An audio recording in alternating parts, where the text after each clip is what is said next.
Hello friends, my name is Dr. Diksha Bajpai Tiwari and I teach Geography at Department of Geography, Dayal Singh College, University of Delhi. Today we'll try and understand the concept of urban poverty. The objective of the present module are to comprehend the concept of urban poverty and its various nuances.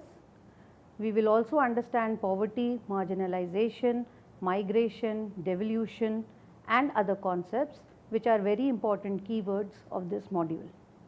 Let us start with an introduction to the concept of urban poverty.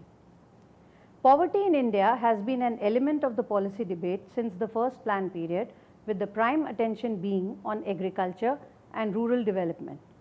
Urban development was tackled through an emphasis on industry. At the same time as social services such as health and education provided for the urban population, there remained a determined focus on rural India in the first 5-year plan. Urban poverty was not recognized as an issue in the earlier plan periods.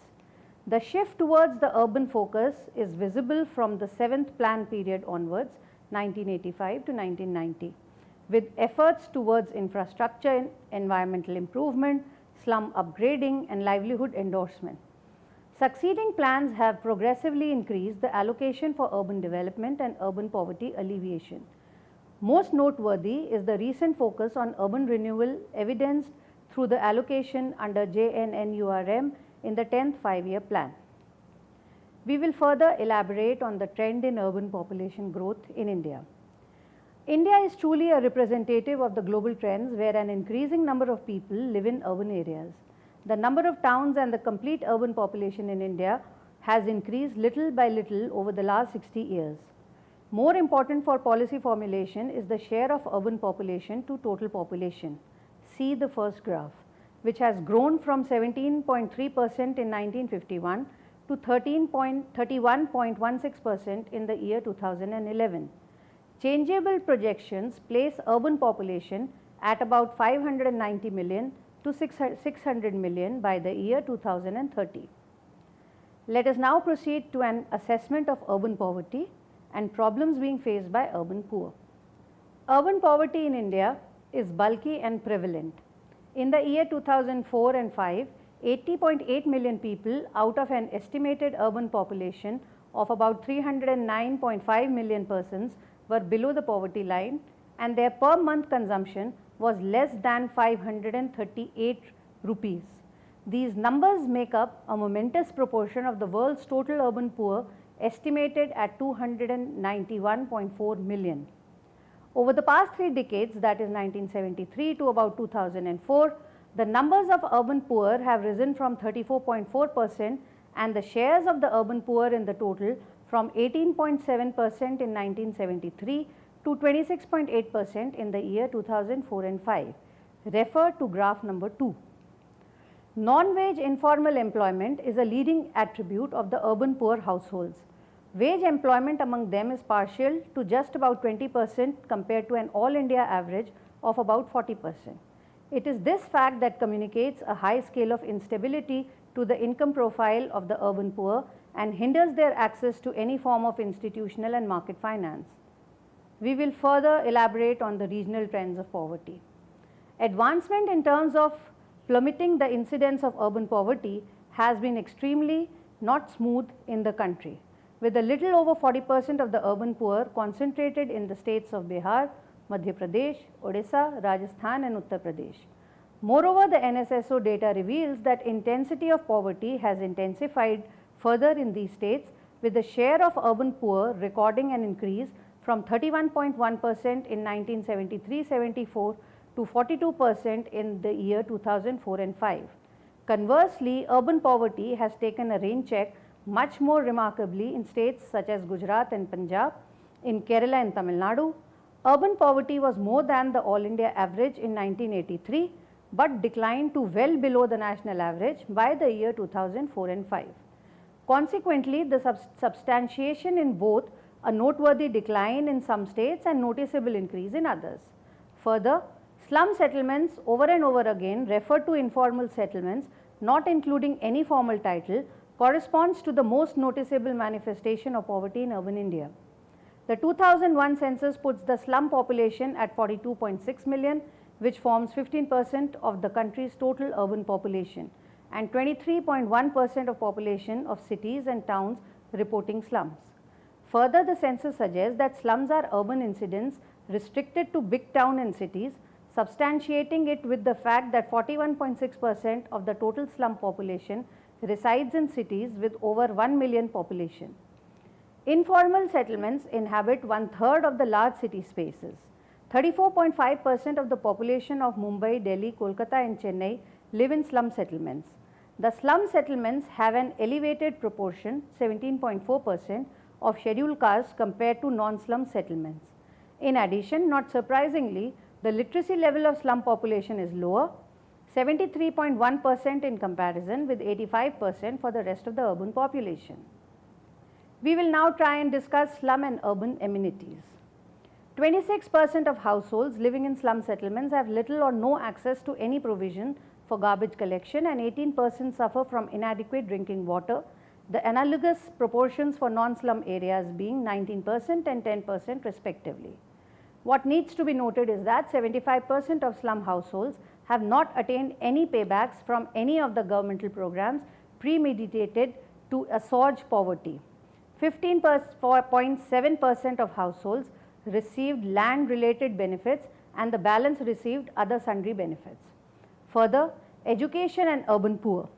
The urban poor are prone to a dearth of a reach of education services. In the year 2005, around 2.1 million children were out of school in urban areas, about 4.34% of the eligible population. From a total of 13.4 million children out of school in the country, in 2006 and 7, 35 cities districts reported about 0.62 million children between the age of 6 to 14 years out of school against the child population of 18.5 million, that is 3.38% of the total child population. Slums due to failure of housing policies. Emergence of slums as much of the incidents available both at national and at international level shows that the reasons for the problem is not so much a manifestation of demographic change, but the outcome of the failure of the land and housing policies and legal and delivery systems. Mostly slums are located on perilous sites vulnerable to fire and flood. Let us now elaborate on the connection of health and urban poor. Out of the three main indicators for health as far as child health is concerned, the urban poor children fall way below the national urban average. Only 53% of the urban poor children are taken care by the Anganwadi centers, and only 10.1% of women had regular contact with health workers. All this translates into poor nutritional status as well.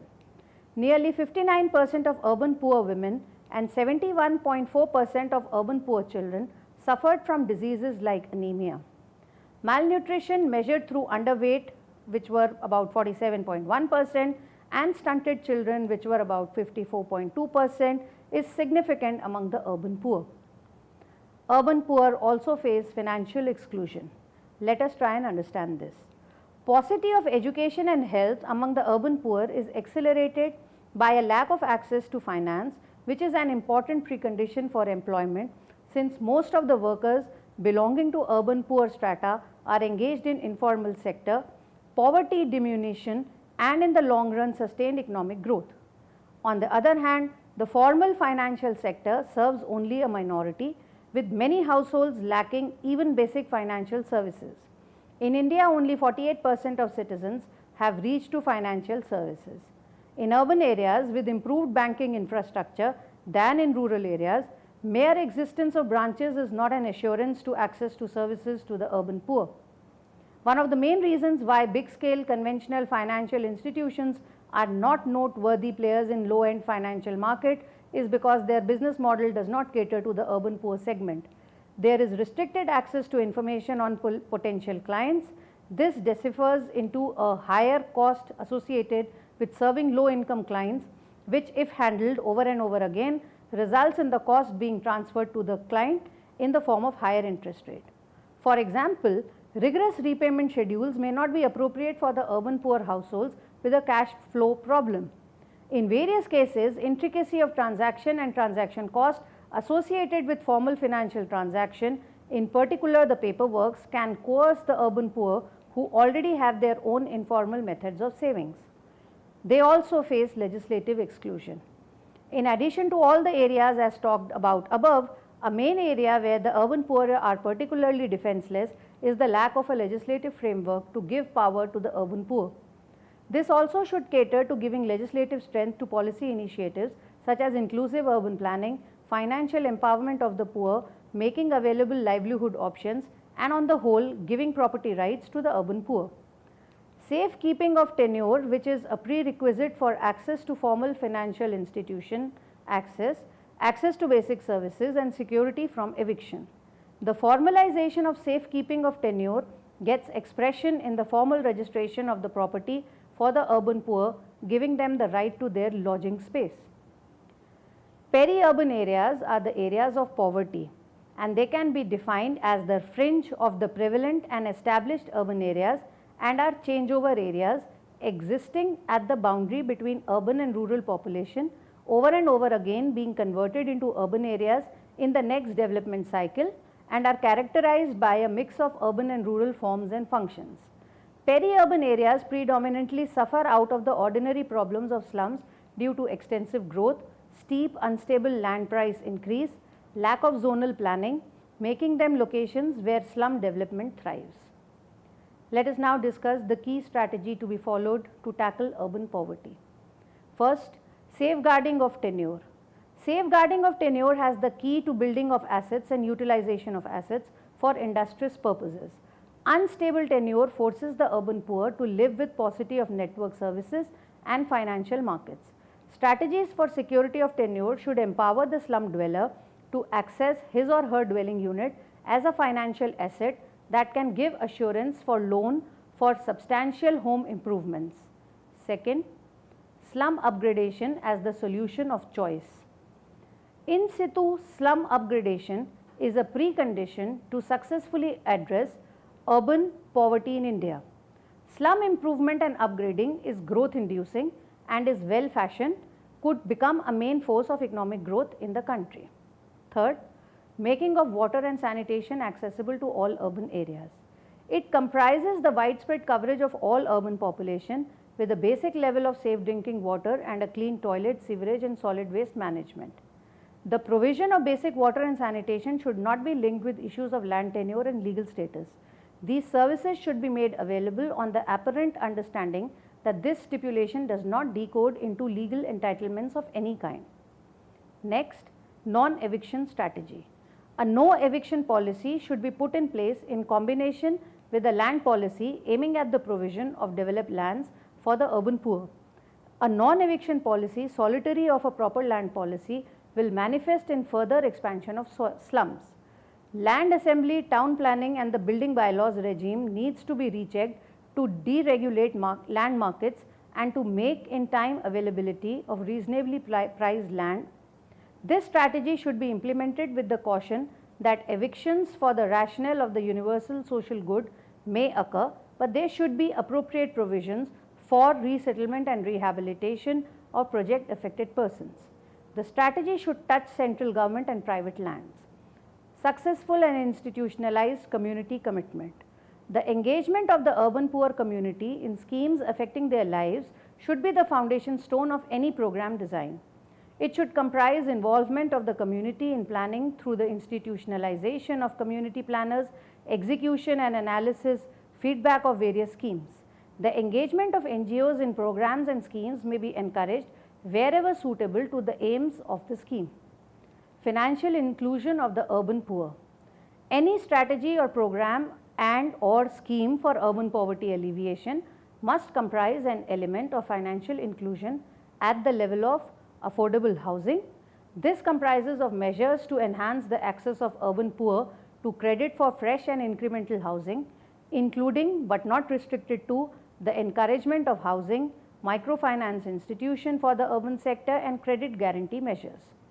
For livelihoods, it is about access of the urban poor to banking and financial services for micro-enterprise establishment and sustainability, emphasizing on community-based finance and loans through SHGs and TCS. Social security is very important. It comprises the development of specific products for the urban poor, including pensions and insurance, as well as financial incentives for the attainment of development goals such as health and education. Planning for urban poverty alleviation. Presently, urban planning bodies function detached from bodies planning for urban poverty alleviation. Concerns such as land use, which have a clear impact on the availability of land for reasonable housing for the urban poor, gets decided and planned for independent of the consideration of the poor. City level urban poverty reduction instruments such as city development plans, city health plans, slum free city and state plans of action, urban poverty reduction strategies and other such documents must thrive into and work together with formal urban planning instruments. In addition to this, focused attention must be paid to poverty and slums in peri-urban areas and the related planning instruments applicable to these areas. The involvement of the community planners in the urban planning process should be emphasized. The Government of India must take the obligatory correction action to make sure that urban planning caters to the poor also. Encouragement of livelihood and skill development of the urban poor. Livelihood and skill development of those occupationally susceptible should be accorded priority. Schemes followed should be demand driven.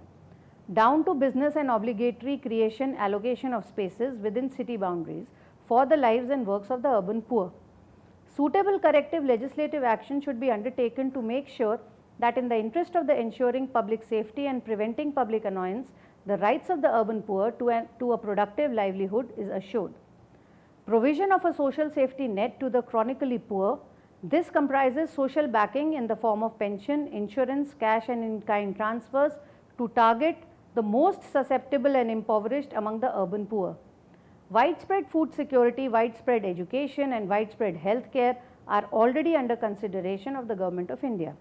On the other hand, it is noteworthy that programs targeting the urban poor converge with the aims of complete social security for the urban poor. There is an urgent need for capacity building. This vital role demands improved staffing, widespread intellectual technical capacity, financial reinforcement, and clear understanding to change how cities and states can develop these skills and better oversee the execution of schemes. There also need to be a convergence of approaches. There is demand need for a convergence of approaches, programs and schemes at all levels of government in contrast to the previous approach of different line ministries and departments. There is a requirement for a bold move to work from the identified problems, vulnerabilities to the solution, unified mission for urban poverty alleviation. We will now elaborate some key points from Urban Poverty Report given in the year 2009 of Ministry of Housing and Urban Poverty Alleviation. The urban population of India is on the rise but not as fast as other Asian countries. India has shared the growth pattern with some of the fastest growing regions in Asia. The country has witnessed around 8% growth in GDP in the last couple of years. India's urban population is growing at a faster rate than its total population. Urbanization has been identified as a significant element of economic growth. At 28%, the rate of urbanization, on the other hand, it has been slow and lower than the average for Asia. The total number of people in urban cities and towns, on the other hand, has gone up considerably. The researchers expect rate of urbanization to also going to increase up in the coming years. With over 575 million people, India will have 41% of its population living in cities and towns by the year 2030 from the present level of about 286 million.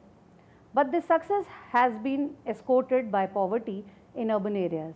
Urban poverty in India remains high at over 25%. Over 80 million poor people live in the cities and towns of India. So says the National Sample Survey Organization survey report. This is something like equal to the population of Egypt. This has manifested in the urbanization of poverty. A huge number of states report poverty figures in urban areas much above that in rural areas. At the national level, rural poverty is much more than poverty in urban areas, but the fissure between the two has decreased over the last couple of decades. The occurrence of decline of urban poverty has not accelerated with GDP growth. With the growth in urban population in the country, there is rise in the incidence of poverty too. The nature of urban poverty shows various problems urban poverty throws light on, the problems of housing and shelter, water, sanitation, health, education, social security and livelihood, along with special needs of susceptible groups like women, children and aged people. Is there any relationship between migration and urban poverty? The report shows that the occurrence of migration in India has shown an increase in 2001 in comparison to steady decline during 1961 to 1991. The economic reason remains the main reason for migration among male interstate migrants.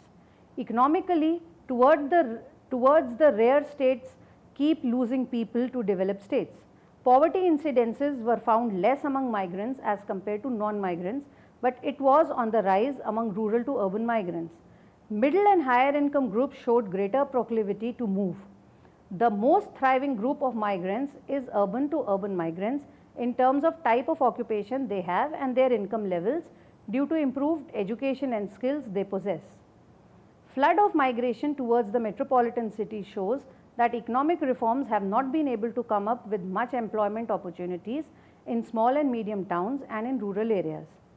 Poor in slums do not have availability of basic services like sanitation or water.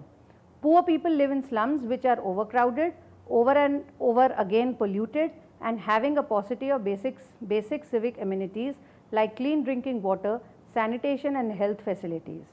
Almost all of them are engaged in informal sector activities where there is unvarying threat of eviction, removal, confiscation of goods and almost non-existent social security cover.